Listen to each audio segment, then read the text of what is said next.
O que é discernir?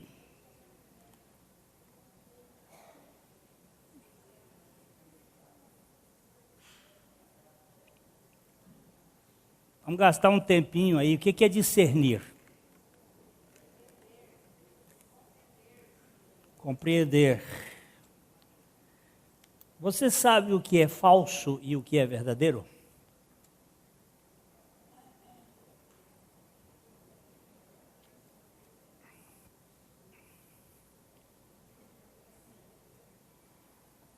Você já viu uma coral verdadeira?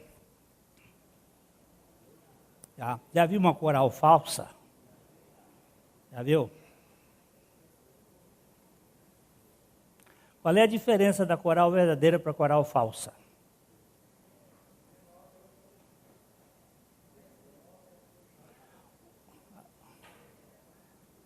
Mais ou menos. Qual é a diferença de uma coral verdadeira para a coral falsa?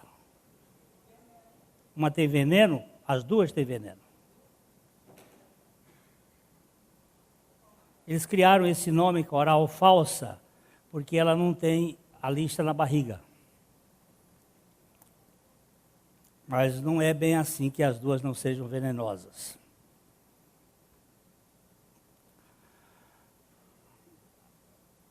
Você sabe discernir?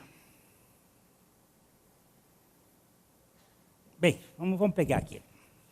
Vamos pegar aqui. Abra o seu boletim. Aprendendo a discernir. Vamos ler juntos 2 Timóteo 2, 7. 2 Timóteo 2, 7. Pondera o que acabo de dizer, porque o Senhor... Vamos pegar o texto do versículo 3 até o versículo 6. Vamos começar do 1 até o 6. Timóteo capítulo 2, de 1 ao 6.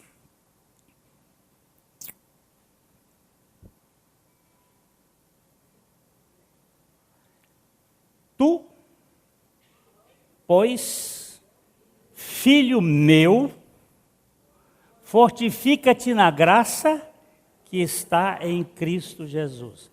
Vocês já tomaram biotônico Fontoura? É um remédio velho antigo, né? Fortificante. Aqui é fortifica-te na graça que está em Cristo Jesus. Não existe em nenhum outro este fortificante senão em Cristo Jesus. Graça. Só o cristianismo legítimo tem graça. O que faz a diferença do cristianismo para as religiões é que o cristianismo é graça do começo ao fim. Versículo 3, versículo 2. O que de minha parte ouviste através de muitas testemunhas, isso mesmo transmite a homens fiéis e também idôneos para instruir a outros. Ou seja, o cristianismo é a manifestação da graça de mão em mão, que é corrida de revezamento. Você pega o bastão, corre e passa para o outro corre, e aí diz assim, você pega esta graça e transmite a outros. Versículo 3. Participa dos meus sofrimentos como um bom soldado de Jesus Cristo. Veja, ele vai dar 3 exemplos. Primeiro, soldado. Um bom soldado de Jesus Cristo. 4. Nenhum soldado em serviço se envolve em negócios desta vida, porque o seu objetivo é satisfazer aquele que o arregimentou. O verdadeiro soldado é aquele que está debaixo de uma autoridade só. Ok? Versículos 4, 5. Igualmente, o atleta não é coroado se não lutar segundo as normas. O atleta precisa seguir o seu processo. Quem luta MMA faz quase tudo, mas tem umas coisas que não pode. Não pode dar chute nas partes genitais. Não pode. Pode um bocado de coisa, mas não pode. Depois ele diz, o lavrador deve ser o primeiro a participar do frutos. Soldado, atleta e lavrador. Sal. S-A-L. São 3 funções, 3 ministérios, 3 ações que Paulo queria que Timóteo entendesse. Então tinha que se estudar o que é um soldado, o que é um atleta, o que é um lavrador. Ok? Aí no versículo 7 ele diz, pondera o que acabo de dizer. Porque o Senhor te dará discernimento, compreensão em todas as coisas. Preste bem atenção que é o Senhor quem dá discernimento.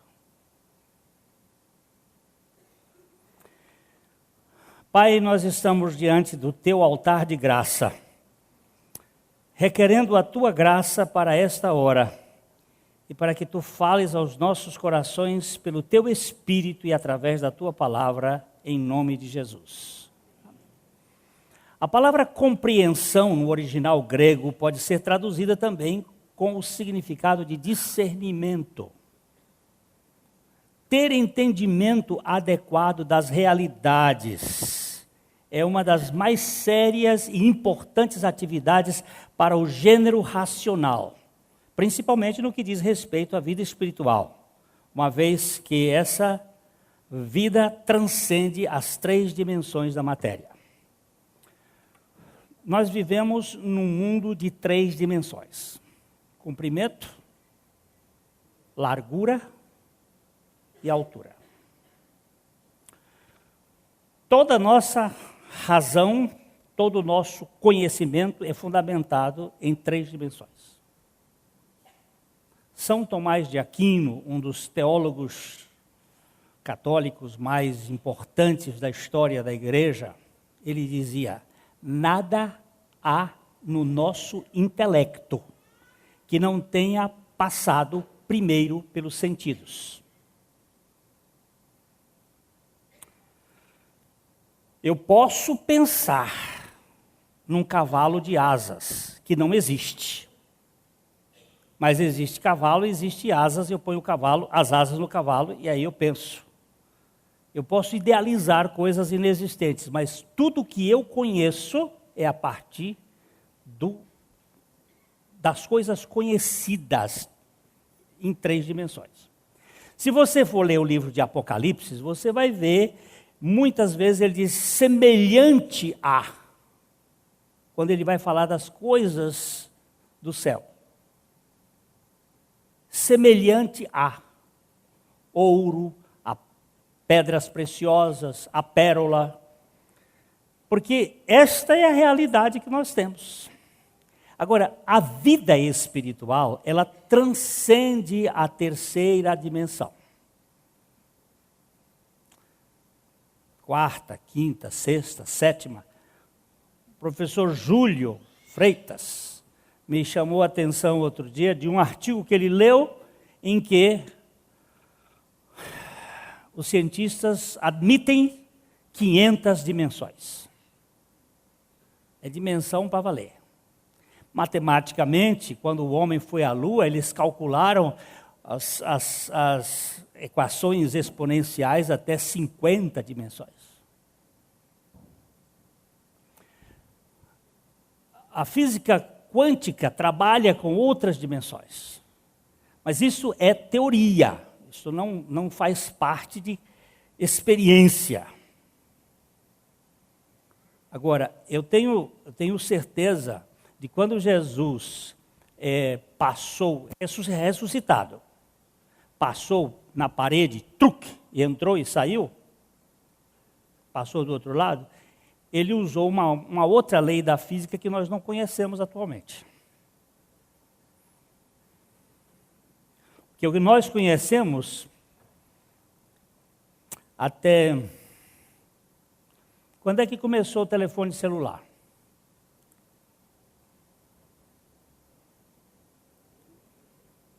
Na década de 80?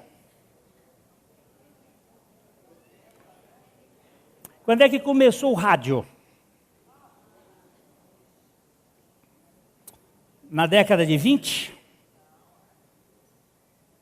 Vocês sabem que, só fazendo parêntese, eu gosto de contar história, a rádio mais importante, ou que tem maior abrangência no mundo, chama-se HCJB. Ela fica no Equador.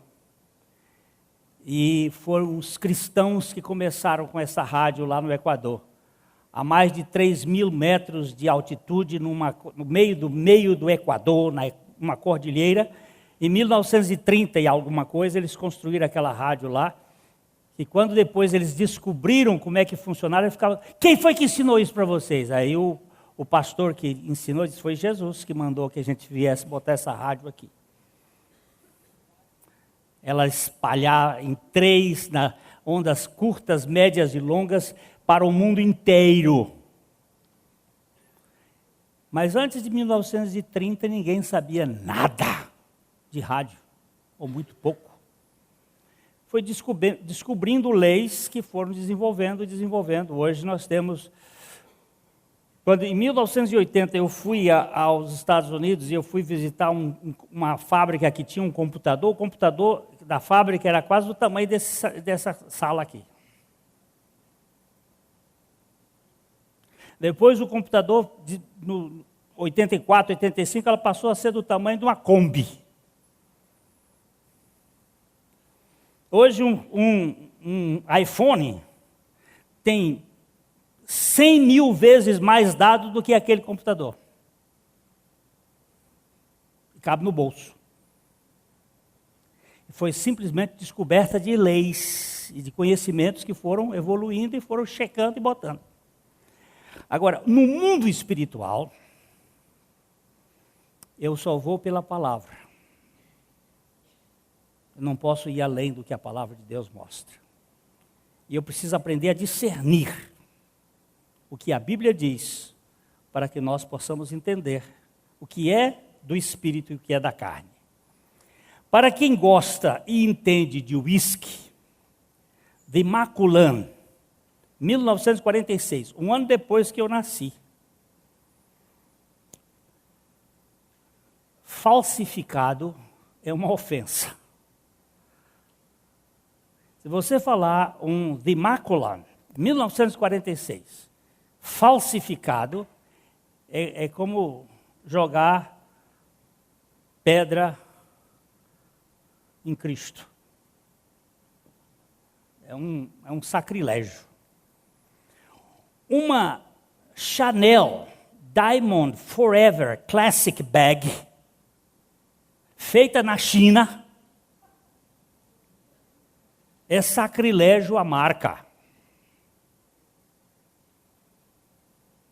Mas pior do que tudo isso é o cristianismo confeccionado no muque com cheiro de axila. Nada no mundo das imitações sofisticadas pode ser mais falso do que o cristianismo humanista. O que é cristianismo humanista? Por favor, ligeiro, rápido, dá uma sacada e atira, igual John Wayne quando fazia bang bang. Vamos embora. O que é cristianismo humanista? Quando você faz.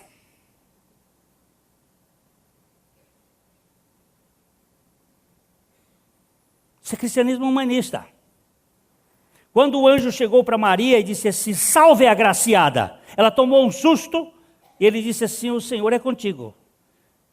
E você foi escolhida para ser a mãe do Salvador. Ela disse, como pode ser isso? É sempre a pergunta que a gente faz diante de Deus, como fez Nicodemos, como pode, como pode, como pode? E o anjo disse assim, não tem nada a ver com você, a sombra do Onipotente virá sobre ti, e o ente que será gerado em ti será chamado Filho do Altíssimo. E o que foi que ela disse? Eis aqui a serva do Senhor, cumpra-se em mim segundo a tua vontade, tua palavra. Isso é cristianismo, isso não é humanismo. Inicialmente ela perguntou, como pode ser isto? Quando você faz a pergunta, como pode, você quer fazer. E quando você quer fazer, isto é humanismo. Quando você diz, eu não sei como é que faz, mas eu sei que tu podes. O assunto é teu. Isto é cristianismo. O humanismo está centrado no que o homem faz, enquanto o cristianismo no que a Trindade faz, ou fez. Segundo o paquistanês Abdul Haq, esse homem foi um dos ajudantes de Billy Graham, é estranho que, enquanto por um lado o homem grita pedindo auxílio em sua doença desesperada, por outro lado ele recusa até mesmo a possibilidade de um remédio que esteja além de sua capacidade. Ele clama e pede, eu preciso de um remédio, mas quando diz assim, tem esse remédio aqui, não, mas se eu não entendo, eu não vou entrar nesse assunto.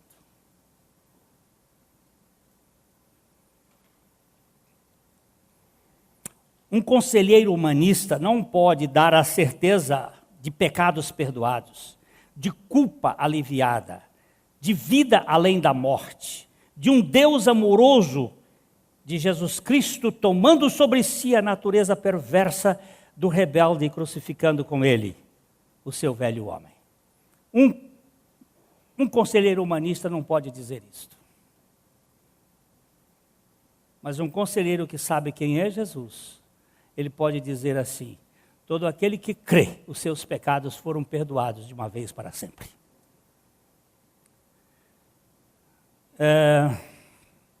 Aqui dentro desse gabinete chega uma moça, uma senhora, gritando, desesperada, e dizendo, eles me gritam no meu ouvido, assassina, assassina, assassina.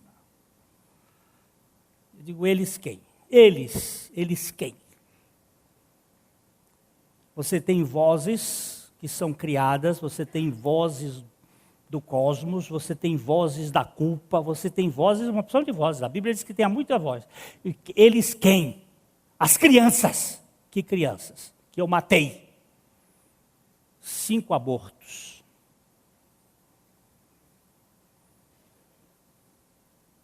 Terrível. E agora? Mandar tomar remédio? Ir para uma clínica? Tudo isso pode ser feito. Há necessidade muitas vezes. Minha filha, tem um remédio. Lá na cruz do Calvário houve um dia que Deus levou os nossos pecados, todos. Eu não vou lhe falar de religião, eu vou lhe falar de um evangelho louco, de amor por gente. E quando nós testemunhamos deste evangelho, o mistério da fé é de Deus. A nossa missão é a pregação da palavra de Deus, que é geradora de fé. Esta senhora caiu de joelhos ali dentro, e eu junto com ela. ela confessou o seu pecado, porque a Bíblia diz, se confessarmos os nossos pecados, Ele é fiel e justo para nos perdoar os pecados e nos purificar de toda injustiça. Ele não só perdoa, mas Ele purifica. E quando depois ela se levantou debaixo daquela convicção do Espírito Santo, ela disse assim, eu estou aliviada, saiu um peso da minha alma. Quem faz isto? O Evangelho. O Evangelho faz isso. E não tem mais dizer assim, vai ter culpa, não tem mais culpa. Deus se fez homem a fim de crucificar o ser humano que pretende viver a vida sadia com a força da carne. Abraão pôde gerar Ismael como uma escrava através da carne viva, mas precisou passar pela mortificação de sua potência humana, a fim de gerar Isaque pelo poder da palavra de Deus.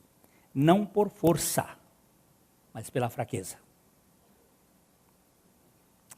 Não por força nem por poder, mas pelo meu espírito, diz o Senhor dos Exércitos. Você sabe o que significa a chamada de Abraão? Sai da tua terra, sai da tua parentela, vem para um lugar que eu te mostrarei. Ele saiu, mas começou a fazer as coisas do jeito dele, que é sempre assim. Na primeira crise que houve na Palestina, onde ele estava, sabe o que ele foi fazer? Foi para o Egito, buscar solução no Egito. Lá do Egito ele trouxe a menina Agar como indenização de Faraó, porque ele chegou lá mentindo, dizendo que a Sara, quer dizer, não era bem uma mentira lavada, porque a Sara era filha do pai dele com outra mulher. Ela era meia-irmã. Ele disse assim, não, é minha irmã, mas não era minha irmã verdadeira, porque ele era marido dela. E chegou lá contando lorota, o faraó foi querer possuí-la e Deus botou a mão em cima. E o faraó então disse assim, vai embora daqui, eu não te quero aqui. E deu uma indenização, bois, ovelhas e uma escrava. A escrava era jeitosa, bem mais nova do que a Sara. Quando passaram-se uns anos, a Sara foi e disse assim, Abraão, Deus disse que você ia ser pai, ele não disse que eu ia ser mãe. Então vamos dar um jeito. Vamos ajudar Deus. E aí colocou de bandeja na mão do Abraão a Agar. Agar não foi prostituta. Foi um casamento que Sara arranjou para Abraão. Ela é chamada de segunda mulher. E Abraão achou bom. A própria mulher dizendo assim, toma aqui, vamos ajudar Deus? Tá bom. E Abraão gera um filho, e a partir desse momento Deus se cala. 13 anos de silêncio. Deus calado. Mas aquele silêncio de Deus é o melhor lugar, que é o chamada escola da fé. A fé é o firme fundamento das coisas que se esperam e a prova dos fatos que se não veem. Durante 13 anos, Abraão teve que aprender a ser desconstruído até ele chegar na impotência aos 99 anos. Então ele gerou um filho na sua potência aos 86 e ele vai gerar um filho na impotência aos 100 anos. Nesse período aqui, Deus precisou desconstruir a força de Abraão. A nossa capacidade de querer fazer as coisas. Então, Ismael é filho da possibilidade e Isaque é filho da incapacidade humana. E é filho do poder de Deus. Esses são os projetos de Deus. A vida cristã não se origina no homem, nem é desenvolvida pelo ser humano. Foi assim que o apóstolo Paulo definiu o que é a vida cristã em Romanos 11:36.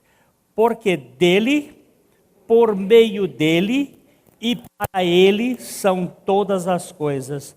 A Ele, pois, a glória eternamente. Amém.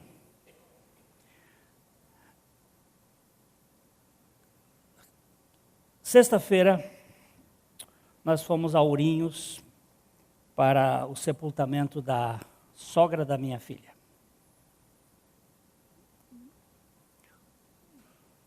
Dia 31 de dezembro, ela estava bem com a família, bem. Aos 28, 29, 27, 28 de janeiro, descobriu um câncer no pâncreas e anteontem ela faleceu. Coisa de uma rapidez monumental. Um pouquinho mais velha do que eu. Uma pessoa que foi educada na Igreja Católica, tinha uma experiência íntima com Jesus. Teve uma irmã que se converteu ao cristianismo protestante e fez um arraso. Às vezes a gente faz essas coisas. Na hora de que a gente crê, quer salvar as pessoas.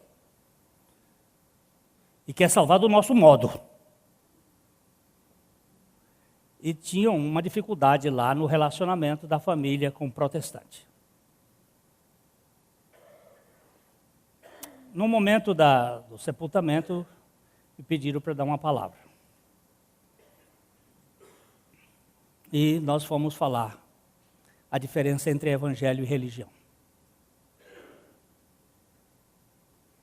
Depois o filho do meio chegou para mim, colocou as duas mãos no meu ombro assim. Ele disse, cara, você não sabe o que você fez hoje aqui. Você veio desmanchar um nó. Eu não tenho nada a ver com isso. Tem a ver com o que Deus faz. Ele disse, eu preciso dessa experiência. Digo, você não pode recebê-la. Ela não é sua porque você precisa. Ela é sua porque Deus quer lhe dar.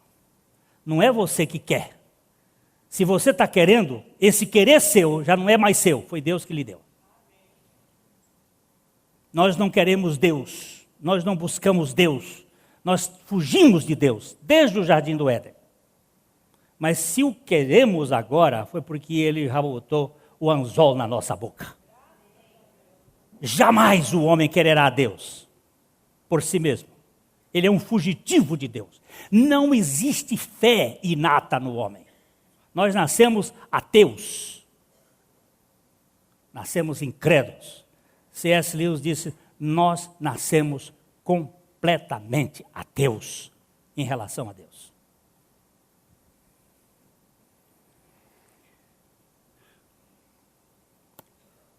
É dele, é por ele e é para ele que são todas as coisas.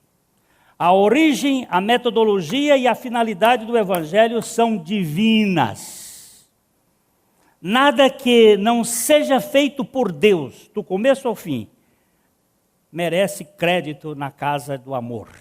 Tudo na vida dos filhos de Deus provém de Deus e flui continuamente através dele. Esse ele aí é com letra maiúscula, dele. Da mesma forma como a luz provém do sol durante o dia inteiro, desde o alvorecer até o ocaso. Sendo assim, nós precisamos de todo cuidado para discernir o que é espiritual e o que é carnal.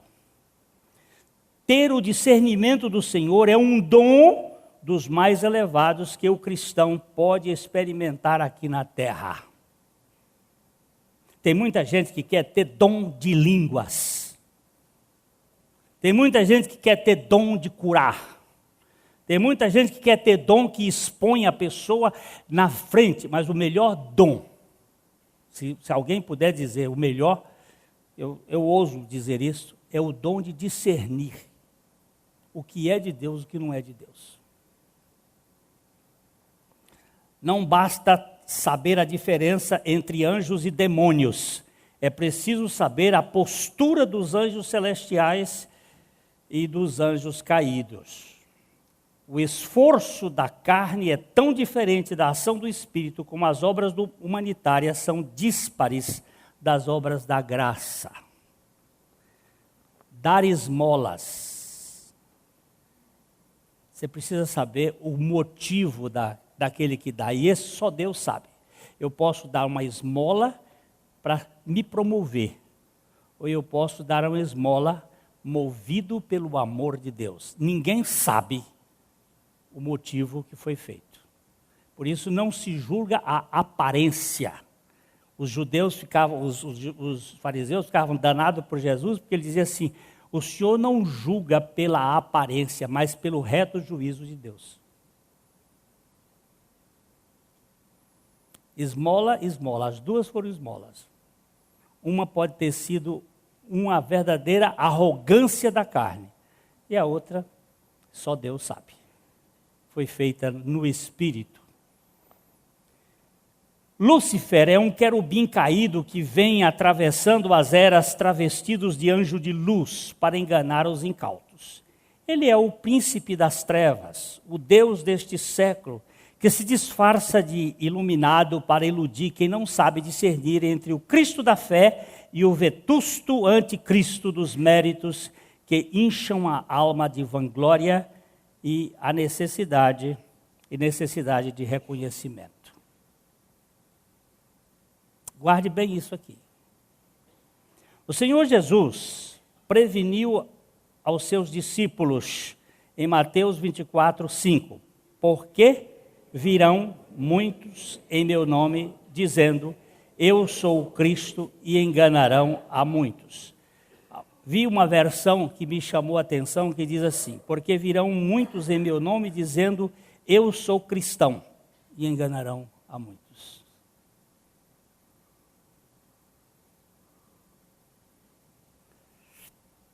A fábrica fajuta que fabrica esses cristãos, ou esses cristos furados, é moldada por milagres, profecias e expulsão de capeta, que encapota o sistema com um manto de justiça própria para disfarçar a fraude. Eu cheguei lá em Parnaguá, uma cidadezinha no sul do Piauí, onde nós temos a nossa propriedade, e fui lá visitar um rapaz que trabalhou conosco alguns anos atrás. Ele está com um problema sério, diabético, com um problema na coluna, todo doente. E ele estava lá reclamando, tinha ido para Teresina 2, 3 vezes, e reclamando. E aí, Gilcinho, como é que você está? Ah, pastor, e aí gemendo, porque a pessoa nessa hora só geme, eu escutei. Aí receitei melão de São Caetano para ele logo, já dei um remédio, fiz um tal. Aí virei para ele e disse assim, o que você tem feito? Ele disse, aí eu fui para São Paulo para escutar o Homem do Chapéu. Eu digo, quem? O Homem do Chapéu. Eu digo, rapaz, isso desde o tempo de Jesus que tem essas histórias, rapaz. Buscar homens e não o Senhor. Você não pode buscar pastor, rapaz, nem padre, nem papa. Você tem que buscar o Senhor. E ele disse, pastor, e é mesmo, sabe? Foi só enganação. Pois é, essa turma só sabe enganar. A Bíblia diz que é enganando e sendo enganado. Jesus é o único que pode tirar essas coisas. Você não pode olhar para homens, quem quer que seja. Você tem que olhar para o homem que assumiu toda a nossa indignidade. Depois que nós terminamos a conversa, ele disse assim, pastor, foi Deus que mandou o senhor aqui. Eu digo, se foi por ele, bendito seja. É por conta dele. Nós nos enganamos muito com pessoas e queremos ir atrás de coisas que não têm sentido. O humanismo e o cristianismo são totalmente diferentes. Precisamos ver com cuidado essa distinção de modo bem claro, bem distinto. No humanismo clássico, é Satanás quem dá as cartas do jogo. Veja o que Jesus disse em Marcos 8:33. Jesus, porém, voltando-se e fitando os seus discípulos, repreendeu a Pedro e disse, arreda, Satanás, porque não cogitas das coisas de Deus, e sim das dos homens. Quem é o técnico do humanismo? O que ele promove? É isso que nós vamos tratar um pouquinho aqui. Jesus estava no finalzinho já no seu ministério, faltava pouco tempo, acho, talvez 6 meses. Aí ele perguntou assim, o que vocês viram aí a respeito do Datafolha a meu respeito? Eu estou usando o Datafolha porque é um desses institutos de pesquisa mais fajuta que tem atualmente. Tinha 1 milhão de pessoas lá, o Datafolha disse que tinha 210. No outro, a polícia disse que tinha 16 mil do sem terra, e eles disseram que tinha 42 mil. Então, esses institutos de pesquisa que vivem do dinheiro, eles são tudo furados. Mas qual é a opinião que o mundo diz aí? Um diz que o senhor é João Batista, outro diz que o senhor é Jeremias, outro diz que o senhor é Elias. E ele disse, e vocês? O que é que vocês dizem? E Pedro disse, tu és o Cristo, Filho do Deus vivo. Jesus disse assim, Pedro, isso aí não foi você que descobriu, não. Você não tem capacidade para isso. Isso aí foi meu pai que contou para você. Eu também quero te dizer que tu és Pedro, e sobre esta rocha, que você acabou de dizer que eu sou o Cristo, Filho do Deus vivo, eu edificarei a minha igreja, e as portas do inferno não prevalecerão contra ela. E Jesus falou para ele, diz, olha, eu vou te dar uma chave que você vai abrir as portas, você vai abrir aqui na terra o que foi aberto no céu. Pedro foi o único pregador para o dia de Pentecostes, e o único pregador que pregou para os gentios. Depois Paulo entrou, outros entraram, mas foi ele que abriu as portas, tanto para judeus como para gentios, do que é o evangelho. Não é que Pedro tenha no céu um chaveiro, um molde de chave que ele abre as portas e tal. É que ele teve a chave para abrir as portas do que é o evangelho.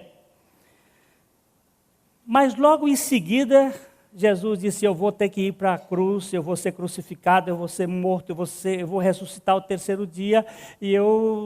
Aí Pedro disse assim, pera, chamou ele secretamente numa sessão de maçonaria.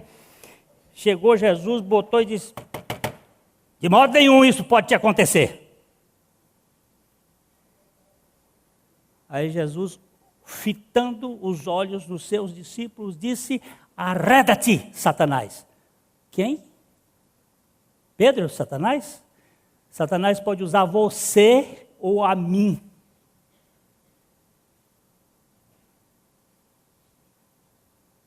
Quando nos tira da obra e da pessoa de Cristo. Arreda-te, Satanás, porque não cogitas das coisas de Deus, mas das coisas dos homens.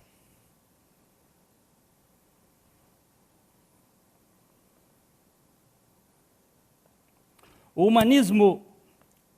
humanismo há um grande ideal de poder-se construir um mundo melhor e mais fraterno através das doutrinas que não contêm o poder para humilhar. Há muita gente na igreja que até acredita na obra da cruz, mas não está disposta a apiar do cavalo e ajoelhar-se como zero diante do Senhor. Isto é uma soberba de gente snob. Como é que era o iluminismo da França? Quais eram as 3 palavras lá? Igualdade, fraternidade, liberdade. Muito bem. Começou, depois Danton assumiu, depois mataram Danton, depois Robespierre assumiu, mataram Robespierre, depois Diderot assumiu, mataram Diderot, e foram matando uns aos outros, amigos matando amigos, até que Napoleão Bonaparte disse, chega para lá! Matou logo todo mundo e assumiu, pronto. É assim que o mundo funciona. É assim que o mundo funciona. É um mundo fraterno, um mundo mais igualitário. Vocês conhecem esse negócio da boca dos políticos? Toda eleição, um mundo mais fraterno, mais igualitário, mais... Tem uma outra palavra que eles usam, eu até já esqueci. Gente.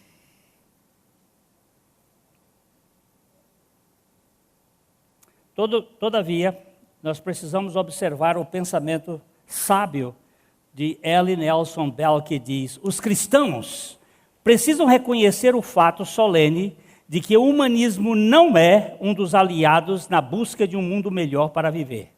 É um inimigo mortal, pois é uma religião sem o Deus da verdade e sem esperança nesse mundo e no próximo. É a religião do caos total. O humanismo é a religião do caos total. Você sabe discernir bem quando é a carne que faz a obra na igreja ou quando é o Espírito? É essencial fazer essa distinção. A carne exibe-se, o Espírito some do mapa. A carne milindra-se, o Espírito faz festa.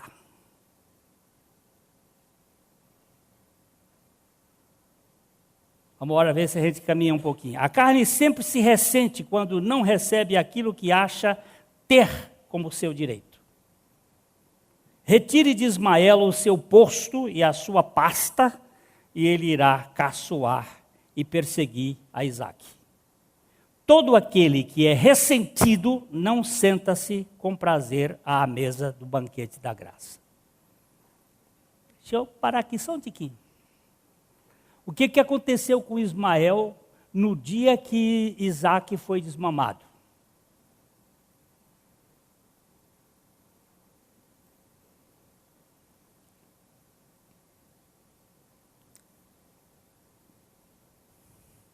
Não lembram-se?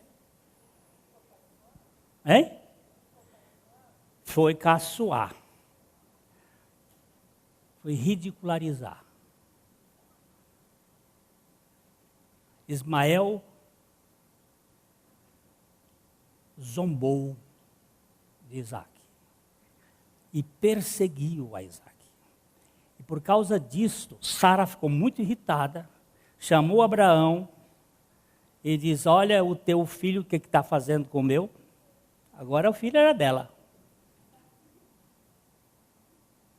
E aí o Senhor, Abraão foi falar com o Senhor disse: você se meteu nessa, agora você vai ter que botar o filho para fora. E teve que expulsar Ismael, porque Deus disse: ele não será herdeiro como o filho da promessa. Você se meteu para fazer coisa da carne? Você quer ver como é que você está, ou eu, estamos fazendo a obra na carne? Quando tira a coisa que você está fazendo, você fica ressentido, fica magoado, fica deprimido, é sinal de carne, não é sinal de espírito. A Bíblia diz, e ontem uma mulher me ligou de São Paulo, contando o que as filhas estão fazendo, eu disse: está na hora de fazer festa, minha filha.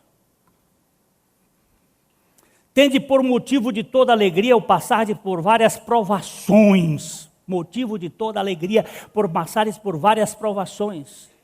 Bem-aventurados são aqueles que são perseguidos e humilhados e rejeitados por causa do meu nome, e alegrai-vos e exultai, porque grande é o vosso galardão no céu, é festa.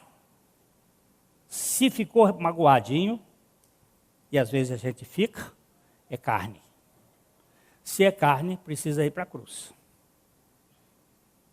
Está ressentido? Estou. Pois bem, é sinal de evidência de carne, doeu. A carne sempre se ressente quando não recebe aquilo que acha ter como seu direito. Retire de Ismael o seu posto e a sua pasta, e ele irá caçoar e perseguir Isaque. Você tem prazer de sentar na mesa com os inimigos? Vamos lá. O Senhor é o meu pastor. O que acontece? Nada me faltará. Deitar-me, fazem verdes pastos, guia-me mansamente às águas tranquilas, refrigera a minha alma, guia-me pela vereda da justiça, por amor do seu nome. Ainda que eu ande pelo vale da sombra da morte, não temerei mal algum, porque tu estás comigo, a tua vara e o teu cajado me consolam. Agora, Esse texto aqui precisa de cuidados. Preparas-me uma mesa perante mim na presença, com a presença dos meus inimigos. Eu não quero uma mesa sem os meus inimigos juntos. Eu quero que eles sentem comigo, para saber que eu não sou inimigo deles. Quando Jesus foi crucificado, tinha ladrões com ele, tinha gente blasfemando dele. Preparas, o Senhor, pode ir lá para o versículo. Preparas-me uma mesa com a presença dos meus adversários, é uma boa tradução. Unges a minha cabeça com o Espírito Santo, o óleo, e a minha alegria vai transbordar.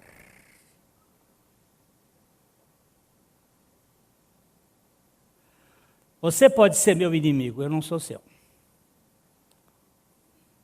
Ainda que saiba que não posso andar com você. Veja em destaque Mefibosete e Absalão. Quero ser mais rápido possível. O primeiro é o indigente e indigno à mesa. O segundo é o insubmisso e irreconciliável. Perseguição nunca será a novidade. A ofensa da cruz jamais cessará até que toda a carne veja a salvação de Deus. Que se diga com ênfase, não apenas toda a carne, mas a carne toda. Nem um fio de cabelo do velho homem pode ficar na cadeira do trono. A prova da crucificação do velho homem é a humilhação do novo. Você quer saber que se você o velho homem já foi humilhado, já foi crucificado? É quando você é humilhada e você prepara uma mesa e chama os amigos e os inimigos para comerem.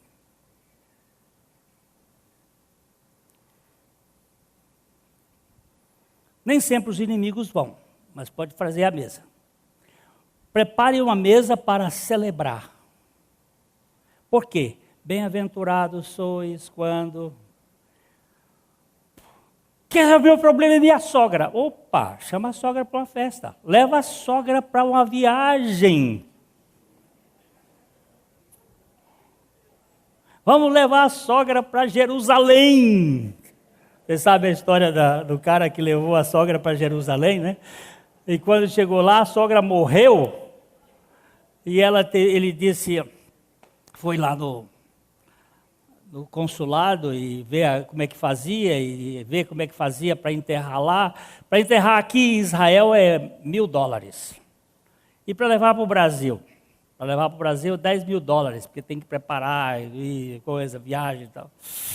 Ele foi lá, pensou e disse, não, vamos enterrar no Brasil. A própria esposa virou para ele e disse, mas marido, pagar $9.000 a mais para levar? Ele disse, não, vamos levar porque aqui em Jerusalém um já ressuscitou. Você imagina? A gente conta a piada, mas o fato é o seguinte, que grande parte dos problemas, quem cria com a sogra são os filhos. Não são as sogras que dão problema. São os filhos que geram o problema para que a sogra seja problemática. E quem dá mais problema é o filho da mãe, que dá mais problema para a sogra da moça. A Bíblia mostra lá que é a sogra da moça que dá mais pitaco, mas o culpado é o filho. Esse filhinho da mãe é que é o problemático da história. Que fica levando fofoca para a mãe. Ele fica fazendo aquele charmezinho. Porque vocês sabem que que o Freud disse que o pinto do filho pertence à mãe.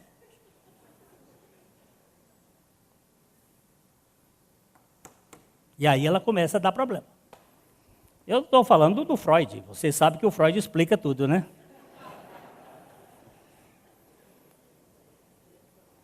O Mefibosete era um aleijadinho da família de Saul. Mas ele foi para a mesa de Davi comer. E o Absalão?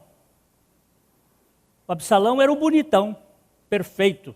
Diz a Bíblia que ele não tinha defeito, da planta do pé ao ápice da cabeça. Mas se tornou, o defeito não estava na aparência, estava no coração dele. Era um soberbo, arrogante, era um déspota.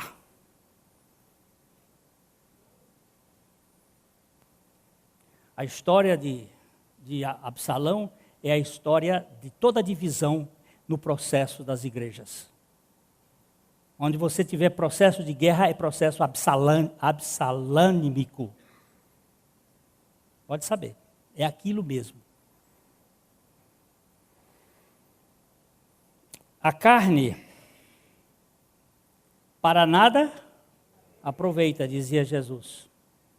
Roy Hession foi certeiro quando afirmou: você quer saber se uma pessoa está servindo ao Senhor ou à sua carne? Então remova dela as honras que ela supõe serem suas. A maioria de nós tem apetite guloso e voraz por ser reconhecido ou louvado, mesmo que isso não esteja exposto na vitrine. Às vezes não está, você diz até, mas está lá no íntimo. Eu tenho olhado isso dentro de mim. Eu não preciso, eu não me julgo, mas eu me examino. A Bíblia diz: examinai-vos a vós mesmos. Examinai se Cristo está em vós. Eu não me julgo, porque quem me julga é o Senhor, mas eu me examino. Não só no dia da ceia, mas todos os dias. Eu faço uma pergunta sempre: Senhor, sonda-me e ajuda-me a ver o que é isso que está dentro de mim. Vejamos os dois movimentos que explicam a trilha dos humanistas e a via dos cristãos.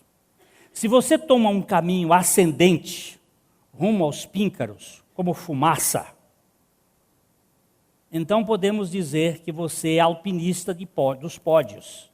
Mas se você pega o caminho das águas que estão o tempo todo descendo, aí podemos vê-lo como um cristão em evolução.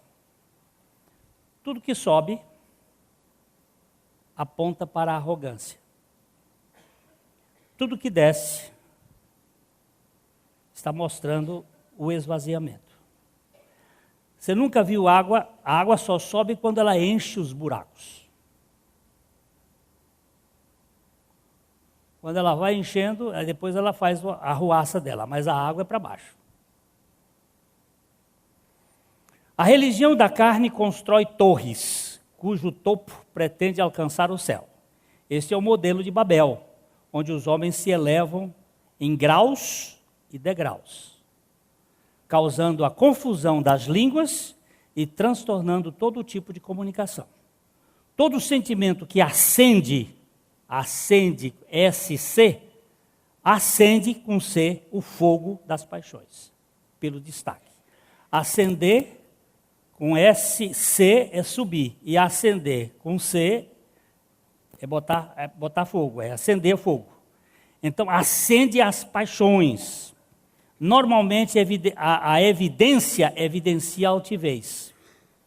Por outro lado, o estilo do Evangelho é ver o Deus da graça se despencando da mais alta glória, assim como as águas do Monte Hermon, que descem de perto de 3.000 metros acima do nível do mar, até depositarem calmas no Mar Morto, 300 metros abaixo do mesmo nível. O Jordão é o símbolo da vida cristã que cresce enquanto desce. Há um estudioso que diz que João Batista aprendeu a lição com o Jordão. João é o pregador do deserto e do Jordão. Ele batizava no Jordão. E o Jordão é um tipo da vida cristã. O Monte Hermon está a 2.886 metros e é neve o tempo todo. E essa neve se infiltra e desce e chega lá no Banyan, ele forma uma cachoeira, entra, sai, e começa o Jordão a descer, desce, e forma o lago de Genezaré, ou Tiberíades, e depois desce, e vai descendo até formar o Mar Morto. Desce de cima de 3.000 metros e vai a 300 metros abaixo do nível do mar, para o Mar Morto. Lá ela se deposita tranquila, num lugar onde não tem vida. Tem riqueza, mas não tem vida. Mar Morto. Esse é o símbolo. Então, por isso que João Batista disse assim: convém que ele cresça e que eu desapareça. Que ele cresça e eu que diminua. Alguns estudiosos acham que João Batista aprendeu a lição no Jordão. Descendo, você se torna membro das insondáveis riquezas de Cristo. Tudo que procura nos exaltar faz parte do veneno da serpente. Agora, o que propõe nos esvaziar tem parte com o Cordeiro.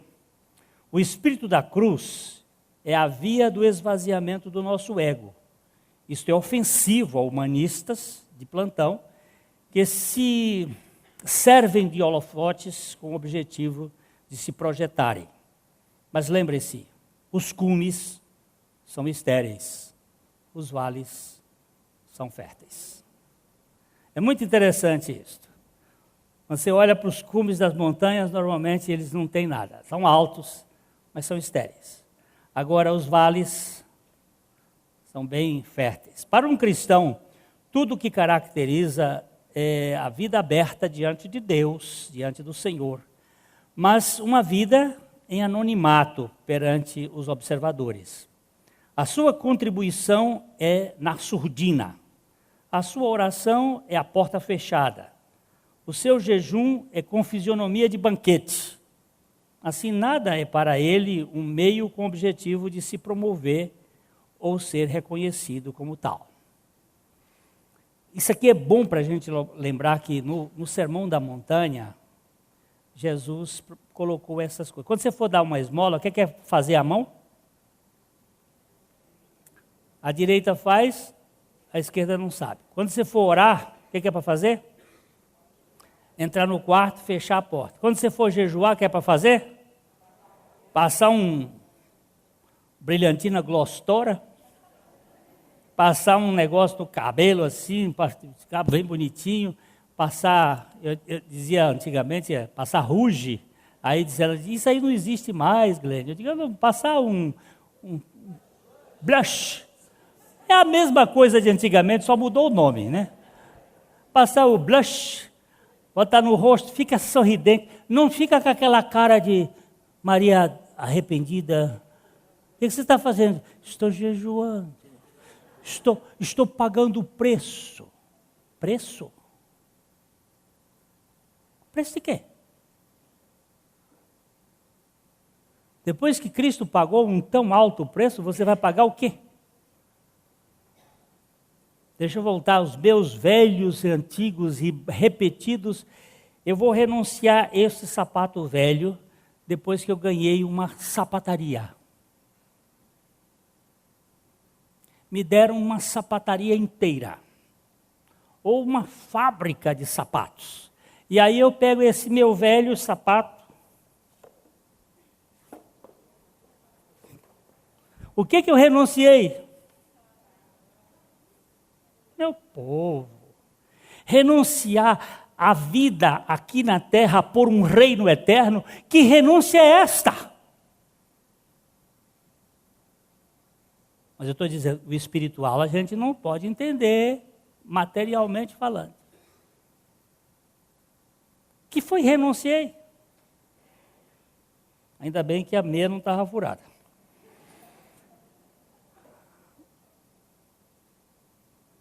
A exortação do apóstolo Paulo a Timóteo tinha como finalidade que o Senhor o ensinasse a discernir sua postura como soldado, não se envolvendo com as labutas desta vida, mas com aquele que o arregimentou, que ele, como atleta, não seria condecorado se não lutasse segundo as regras, E como lavrador, ele deveria esperar a recompensa do plantio.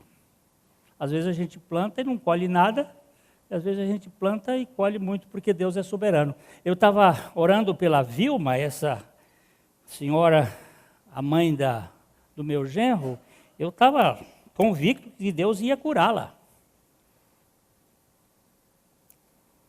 Mas o Senhor não quis. E eu me prostrei diante dele. Ele disse, eu não tenho nenhuma responsabilidade de atender suas orações, mas de fazer a minha vontade. E a minha vontade é boa, sempre. Mesmo quando as coisas não acontecem como você acha que deve acontecer. Eu fui adorá-lo. Ele não está querendo fazer com que as coisas que eu creio sejam evidentes, mas aquilo que ele é. Todos estes exemplos tinham como finalidade levar o seu discípulo a discernir como funcionam essas profissões, bem como levá-lo a professar a sua fé soberana e absoluta graça de Deus. Vamos ler os 2 primeiros versículos deste texto que nós já lemos ali. Tu, pois, filho meu, fortifica-te na graça que está em Cristo Jesus, e o que de minha parte ouviste através de minhas muitas testemunhas, isso mesmo transmite a homens fiéis e também idôneos para instruir a outros. Quero aproveitar a exortação do apóstolo e indagar de você. E também para mim, como exame. Pergunto, você e eu somos humanistas disfarçados de cristão? Somos pseudos cristãos com uma cultura humanista já batizada? Ou somos de fato discípulos de Cristo, que trazemos as marcas dos cravos em nosso estilo de vida, estando disposto a cocorar para lavar os pés dos indigentes, indisciplinados e indignos que permanecem na congregação do Senhor? É só isso por agora. Você já nasceu de novo? Não me responda. Isso é só questão de consideração. Você busca ser visto pelos homens ou ter comunhão com a Trindade? Você é um alpinista ou um escafandrista? Qual é a diferença do alpinista para o escafandrista? O alpinista, quanto mais sobe, mais visibilidade ele tem dos outros que estão na periferia. E o escafandrista, quanto mais desce, mais invisível ele fica dos outros. O alpinista é um show à parte. O escafandrista fica à parte do show. Sozinho, no fundo do mar. Que o Altíssimo nos mantenha com o espírito de quebrantamento. Ok? Para você e para mim, para examinar. Não adianta você ficar dizendo, porque eu não... Isso é Deus que vai dizer. Se você fica ressentido com as coisas que acontecem, examina se isto é coisa da carne ou é do espírito. Se você fica triste porque esqueceram de você no dia do aniversário, veja o que é isto. Vamos nos examinar à luz da palavra. Mas pela graça de Deus sou o que sou. E a sua graça, que me foi concedida, não se tornou vã. Antes trabalhei muito mais do que todos estes apóstolos. Todavia, não eu, mas a graça de Deus comigo. Ok? Obrigado, irmão, por essa lembrança desse texto precioso. Que Deus conceda a você e a mim o descanso no fato de que Deus é quem realiza em nós tanto o querer como o efetuar, segundo a sua boa vontade. A mensagem que você acabou de assistir faz parte do Ministério de Comunicação Palavra da Cruz. Temos um grande acervo de estudos bíblicos em áudio e vídeo. Distribuímos também gratuitamente o jornal mensal Palavra da Cruz. Entre em contato conosco pelo fone 0 operadora 43 3372 8900 ou pelo e-mail livraria@piblondrina.com.br. Visite-nos pelo site www.livrariapiblondrina.com.br ou acesse www.piblondrina.com.br. Graça e paz.